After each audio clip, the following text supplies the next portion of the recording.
Well, hey everyone, my name is Nathan Jones, and if you're new here, welcome. I like to talk about all things movies, specifically Blu-rays, and welcome to my film journey. This is weeks 29 and 30. Super episode. I didn't really have much going on the week before, so I wanted to kind of combine this and put this together, as I've been actually watching a lot of television shows. I've been reading a little bit. I actually finished The Lost World, which is a really great book, and we'll talk about that today. But yeah, for the last 30 weeks, I guess, I have been journaling and making these videos where I've kind of been chronologically going through my journey with film and now other mediums such as books and music a little bit. And yeah, it's been really, really fun. And I've been putting this together, and I hope people are enjoying this. But yeah, what have you been watching for the week, or what have you been reading for the week? I would love to know in the comment section down below. So today we're going to cover a couple of things that I've been watching, a couple things that I picked up. I didn't really pick up too much. I've actually been trying to save up a little bit. This situation with the economy is a little tight and a little crazy right now. So yeah, I'm trying to hold back and scale back a little bit on that. But besides that, I have a couple things to show you here in a second, and then talk about some movies that I watched. I even watched some movies in the theater, and I had such a great time with it. And so I have some things to share with you. So anyway, I will see you here in a second over in a different section talking about the things that I picked up.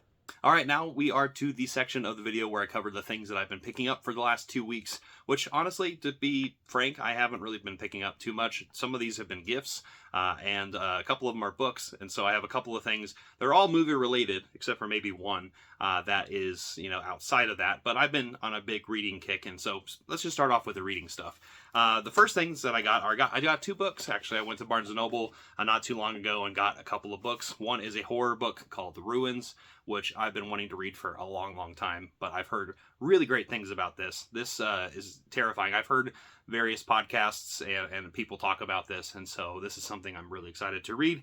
Now, this one is movie related to an extent, I guess, because it's connected to this movie right here, The Holdovers, which is one of my favorite holiday movies now of the past few years. In fact, this is one of the best films with Paul Giamatti in it, and man, what a heartbreaker. But there's an ongoing joke in this book, or at least with Paul Giamatti's character when he gives Christmas gifts to people. He loves to gift Meditations by Marcus Aurelius, which has been a little bit of a gag with some of me and my coworkers who love this movie as well. But I randomly ran across this, of course, and I was like, let's just get this book and read it, because I have never read this book, even when I was, in my 20s, especially when I was in college. I read a lot of kind of philosophies and things along those lines, like rhetoric texts and whatnot. But I've never read Meditations, which is kind of crazy. So yeah, I'm excited to read this, and I learn maybe a little bit more about the life and times of Marcus Aurelius, but also a little bit about myself, hopefully. Hopefully it doesn't turn me into some kind of a crazy person like Paul Giamatti in this movie.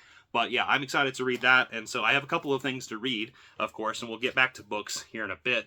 And the next thing I got is actually a gift from my girlfriend, where she gave me this Laserdisc, which I don't think she knew it was a Laserdisc, so I think she thought it was a vinyl, but at the same time, it's awesome nonetheless, and I honestly want to watch this movie with her. But I got E.T. on Laserdisc, which honestly I have not seen E.T. in so long, so yeah, it's definitely ripe to rewatch right now. So I am really excited to have this in my collection. I'm probably going to be putting it up somewhere, just as some kind of I guess poster slash disc on the wall, but I'm really excited to rewatch this movie, this classic 80s movie from Steven Spielberg that is an amazing one, the one that touches so many people in the best of ways in terms of the imagination and honestly just hopefully, which right now we need a lot more hope in this world. Now the other thing I got is kind of a massive figure that I got from one of my friends. I actually play Magic the Gathering, if anyone doesn't know this. I do it mostly on Arena, but sometimes I play in real life. I sometimes play Commander a little bit, but I used to play a lot more. I used to play a lot of different formats. But anyway, that's a whole side story. I was over at a friend's place. We were all playing a game of Commander, and I won this competition, and I got this thing here. So let me get it real quick. And what I won, thank you, Dave, is this Balrog. And this Balrog is freaking huge. I mean, this is the size of my head, if not a little bit bigger. This thing is hard to put, I guess, up somewhere, but as a massive Lord of the Rings fan, and also a big fan of the Balrog, because, who could at least tackle and fight Gandalf toe to toe? This guy right here. But at the same time, huge Gandalf fan, of course. But yeah, this is just an exciting and amazing figure that was gifted. And yeah, Dave, thank you so much for this gift. This is amazing. So yeah, but I've been doing well. I got this ET Laserdisc. I got this Balrog Laserdisc, or Balrog figure, and some books. And so I'm definitely expanding a little bit into my different interests that I have that are adjacent to film, right? A lot of these are like, connected to film. And I think that's the cool thing about a lot of these gifts and a lot of the things that I am kind of tackling right now is it kind of delves into who I am outside of movies, but at the same time, still tickling that itch, I guess. So speaking of movies, let's go back over to the different section of the video where we cover the movies and the book that I read. I finally finished The Lost World. So now we're on to book 7, which is going to be crazy. I don't know what I'm going to read next. Probably Meditations, maybe another Michael Crichton book. We'll see. All right, now we're back over here to talk about the movies and the book that I read. And since I keep covering the book, let's just talk about the movies right here. Jurassic Park and The Lost World, and let's talk about The Lost World, the book by Michael Crichton. So let's cover this real quick because, of course, these are childhood favorites of mine. Growing up, I watched these movies pretty damn early in my life, and Jurassic Park is definitely one of the best blockbuster films of all time. So I rewatched this, of course, after just reading Jurassic Park, and I really, really loved it. I loved rewatching this on 4K, and it's really interesting to think about this and just think about it from a nostalgic perspective as well. Just thinking more about I guess the animation at the time and the practical effects, looking at that, and it's still holding up to today's standards, which I think is a testament to Steven Spielberg and the team that put this together. It is a really great adaptation. The book is fantastic. Obviously, there's a lot of different changes that in the book that I think are a lot more gruesome, a lot more horrifying, and we'll get to the horrifying stuff in The Lost World. But I definitely love this movie, and I can't fault it for being a perfect film. This is a 5 out of 5 movie right here. One that everyone should watch, and I definitely recommend people check out the book as well. But let's now jump to The Lost World, the book versus the movie. I'm not going to get too in-depth with the kind of the division between the two, but it is vastly different. There are a lot of things in this that I was like, did not know what to expect. Now, there is a scene in The Lost World in the movie, the very beginning of the book, which actually is kind of the opener in Jurassic Park, the first book. So that was kind of catty-cornered and put into that. But then there's, drastically different things. Ian Malcolm is alive. He survives the end of the book in Jurassic Park. Oh my gosh, I'm not going to Jurassic World. Jurassic Park. Anyway, Ian Malcolm is still alive. He survived his injuries, and he is now kind of tasked to chase his girlfriend, or I guess in the movie he's chasing his girlfriend here, but he meets his girlfriend over here, just colleague, I guess, in the park, and a different island altogether. This island is actually the original testing site, I suppose, and so there was a hurricane that happened and kind of knocked out the power and the people who were there, and so here we are, and now there's dinosaurs all over the place. But anyway, the movie. Let's talk about the movie real quick. Of course, again, very nostalgic for me. I love the way that Spielberg kind of introduces and puts a lot of the things that the book kind of covers, where there's like the Tyrannosaurus scene that is like off the top of on the side of the cliff. That one is, one that is very vivid in my mind. Obviously, I just rewatched this, but at the same time, very vivid in my mind from my childhood. And I like the different direction because InGen comes in this movie with a whole bunch of team, and they are pretty much just herding these dinosaurs, about to make this zoo again, right? This Jurassic Park. But of course, as they are doing this, some things awry, and then they get to the mainland. And the very end of the movie, of course, T-Rex is in the city, and terrifying kids. And he had this image, I guess Spielberg did, of a kid peering outside of his window on the second story of a house or and whatnot, and seeing a dinosaur, a T-Rex, on the outside. which is terrifying. And the end of this movie is very like King Kong like, I suppose. So if you're thinking of King Kong, obviously the beast is in the city. You got to take down the beast and put them away from modern society. So Spielberg did a good job here. I definitely don't love it as much as I love the book, which is kind of crazy to think about the book here, because this deviates, like I said, quite a bit. InGen honestly is not really involved as much in this. There is this really small team that kind of goes onto the island alongside Ian Malcolm and company and their team as they're kind of trying to piece this together. But it gets a lot more horrifying. There's definitely a lot of different pivot points in this book that I really enjoyed, and a lot more horrifying too. There's some really nasty characters in this book that meet some nasty ends, which I think are well worth the read. But at the same time, the raptors are very menacing, just like they are in the movie as well. I mean, there's the tall grass scenes in the movie. This stuff, the raptors are pretty much the back half of the book, right? They're chasing everybody everywhere, rolling cages, taking taking people and rolling them into this cage that they can't get out of, into their nest where they have to get rescued, kind of peering on top of cliffs, jumping off of different areas in the middle of the night. It's terrifying.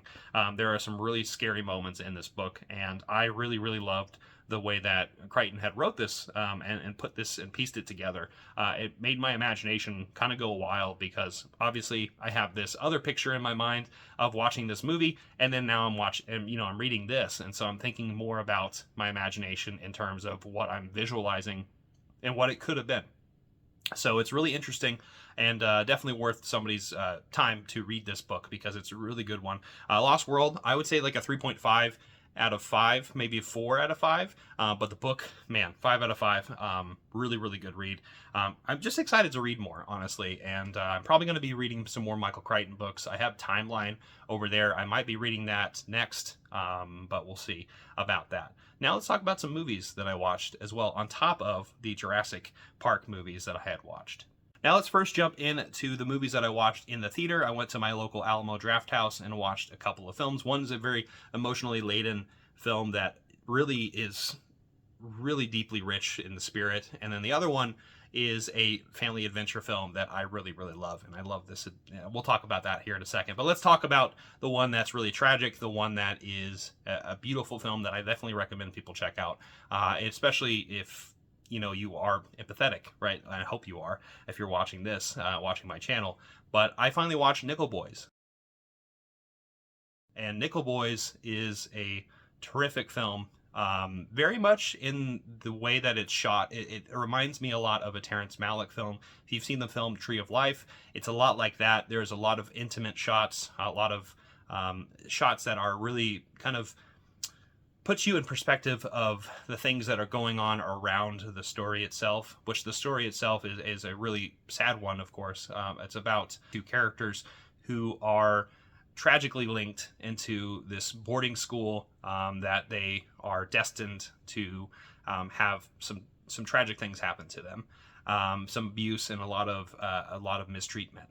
And it's kind of told their friendship and how they came about and together and got there in the first place, and it actually kind of goes into the stuff that happens after the fact, and you kind of piece it all together as this story kind of progresses. But it is a movie that I definitely recommend people check out. But if you have I guess you need to have a little bit of an empathetic heart to go into this movie, and I think there is definitely something to say about this movie that is kind of unsaid, and it's hard to put into words how much this movie means to me, but also just to like cinema in general. And I think it's going to be talked about in a long time in the future. So this movie, probably a 5 out of 5, but I would give it a 4.5 right now, just because of recency bias. I can't really just give it a straight out 5 out of 5, but it's definitely a movie that should enrich your soul.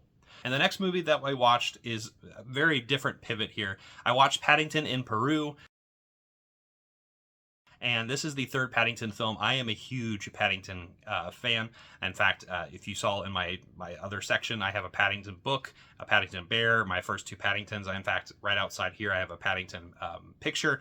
I really love this bear. In fact, I even got a Paddington wrapping paper for the holidays when I was over in England.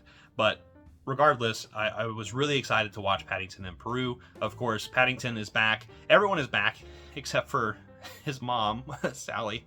I want her back so bad, but we got a great mom to replace her, and she definitely looked the part, at least especially for the kids. But it definitely was a little jarring at first to think about that. But regardless of that, Paddington in Peru is a really delightful film. It is one where Paddington kind of gets invited back to Peru to visit his aunt and kind of just go find her, right? And there's lots of adventure, as Paddington always does. This bear that seriously doesn't know what's going on half the time, but it gets involved in all these debaucherous situations, and they're really, really fun to kind of see him kind of fly, him and his family, honestly, get in these situations where it's definitely very fictional, but at the same time could happen. But obviously, with this being a children's book and an adventure book, this is something where, your imagination has to take hold. And I love it. There's Antonio Banderas is in this movie, and he's definitely one of the highlights of the movie as well. But there's a nun in here as well that I really, really love, who, you hate at first and then kind of fall in love with just because of how weird she is. But yeah, this movie was a delight, and if anyone is a Paddington fan, definitely go check this movie out. It's definitely probably the weakest of the bunch, but at the same time, it is just a delightful time. So definitely recommend people check it out. I would give it a 4 out of 5 right now. This movie is probably going to grow on me quite a bit because the first two movies are 5 out of 5s for me. So yeah, I'm a little biased here, but at the same time, go watch Paddington in Peru. It's definitely worth your time, and in these dark times that we're having right now, it's definitely worth getting a good smile in. Now we're pivoting towards movies that I have in my collection. We're going to talk about All the Haunts Be Ours Volume 2, one that I've been slowly making my way through. And don't worry, I'm still making my way through David Lynch. I'm going to be doing that as well. I know, just life happens, right? So chaos happens. But yeah, I actually watched disc 9 on this set, and it has the film Demon and the film November in here. And both of these movies are quite terrific. They're more contemporary ones as well, ones that came out in the last, 10 years or so. Demon is a movie that I actually wanted to watch for some time now, and one that once I watched the All the Haunts Be Ours Volume 1 set, when I watched the Woodlands Dark and Days Bewitched documentary, I remember this movie being talked about several times in that, and it one that kind of piqued my interest around that time. So it was really nice to have that in this set finally. And this movie is about a wedding and this demon that this Yiddish demon that I guess Dybbuk, is what you would probably call it, because yeah, there actually is a short film in here called Dybbuk, which is connected to that, but obviously that is the Jewish version of what a demon is. But regardless, that takes a hold of this groom during a wedding celebration, and it is quite a wild one, very visual as well. But I really love the kind of the set design of this film and a lot of the various things going on around it. But it is really interesting and kind of compelling to kind of see that kind of unfold. And there's some really creepy shots in here and stuff that I didn't expect to come about it. But this movie is probably a good 3.5 out of 5. One that I think is definitely one that people should check out, and one that people will probably have a good time with. Just don't invite a demon to your wedding, I would say. Next, we're moving to November right here, which is a visual treat of a film. This one, shot in black and white. This movie is just absolutely gorgeous. It's really hard to explain what this movie is like, because this world is quite a strange one. It's very Hansel and Gretel-y, if you will. Like, if you're picturing this kind of twisted and demented world, but also has this serene beauty and this enchanted kind of fairy tale like patterns in the background, and then also with the different characters involved. That's kind of what November reminds me of. In fact, there's actually this machine, I guess this kind of bewitched tool that is used in this at the very, very beginning. So it's very farcical. There's some comedic elements in here too. The tone is kind of all over the place, and I that's what I really enjoyed about it, is because it kind of takes the burden off of the viewer, who is expecting this really interesting world, I'm sure, but at the same time, it kind of crosses in these different genres, and I think it's quite fun in that way. But November, really good film. This movie is probably a 4 out of 5. I know I didn't describe it too much, but I think that people should just watch it to kind of experience this movie, because it is definitely one where the visuals kind of tell the story and tell how much like is going on in this movie, and this little piece together kind of reminds me of a Bela Tarr film in ways, because there's definitely just like kind of the life and times of these peasants, these medieval peasants that are kind of going through their life in this enchanting bewitched world that they live in. But yeah, this movie is a good one, and I'm really excited to jump now to disc 10, which is Latan and Blood Tea and Red String, which we'll get to eventually. Of course, I'm slowly getting through there. There's only 13 discs, so I'm pretty close. All right, so now let's move to some TV. And I actually have a couple of TV series to talk about. There's one that I've been watching, this anthology series from Sci-Fi, of all places. That is the Channel Zero series, and I watched the second, and now I'm actually about to finish Butcher's Block, which is the third season in here. But these are different anthology series that Sci-Fi put together, which is based on creepypastas, which is really, really cool. But visually, also like gruesome and kind of horrifying, and I really love these different stories that kind of go deeper than the creepypasta itself. So last time I actually talked about Candle Cove, and I watched this. I really enjoyed that series, and I was like, I'm just excited to kind of see the different directions that these pastas would go. I finally watched and finished No End House, which is the second season, and No End House is about a house that kind of pops up out of nowhere, and these kids, or just adults in general, anyone can go into these rooms, but these rooms, there's something very horrifying that is lurking within each of the rooms, that eventually you unlock the next door and go to the next room, to the next exit, and it eventually leads to this reality that there is maybe some doppelganger things going on, some memories being taken away, hence the picture of kind of just taking out memories from the head. I really enjoyed this story. In fact, there's some really great acting in this as well, and just it's a story that it's got some horrifying visuals, but at the same time is a very psychological one, very emotional, very touching story, and I quite enjoyed it. And so I was really curious to kind of jump into this next one, which actually is another kind of familial kind of drama here, but this one is Butcher's Block, and the one that I'm currently on, I'm almost done with it, but I haven't finished it just yet. It's about two sisters. One of them is schizophrenic, just like her mother, and they are at this particular area that's very low income, crime ridden, very not, upkept part of this city that is named Butcher's Block, right? And there are some horrifying murders and disappearances that keep happening around it. Happens to be there is this family called the Peach family that disappeared in like the 1930s. It used to be like a big mogul around the town. Kind of just think of that Industrial Revolution time. I just think of like Detroit is kind of what I'm thinking of here. So if anyone who is in Detroit, sorry if that's what I think of, but that's just kind of how I picture it. But Mr. Peach right here, who is actually played by Rutger Hauer, who is one of the best actors of all time, Blade Runner. But anyway, he is in this as this elderly Peach guy who, like I said, disappeared in the 30s, but miraculously is just there. He pops in and out of this field, and there's this stairway that pops up that leads to this door into this other realm, and that's kind of that plus the two girls who are schizophrenic. They're related to this story in some manner. Maybe reminds Rutger Hauer of his two daughters who actually were killed in the 30s, and he's like, maybe I want to have my family back together. So that's kind of what the vibes I'm getting, but it is also very gruesome. A lot of cannibalism going on in this, fun fact. But regardless, I'm really loving this series, and can't wait to finish it. And then I'll probably next week talk about the fourth and final series in here, but I've really enjoyed this series, and I definitely recommend people check out Channel Zero because it's a really great series that nobody talks about. But speaking of series that are really great, but everybody talks about, I finally watched Severance.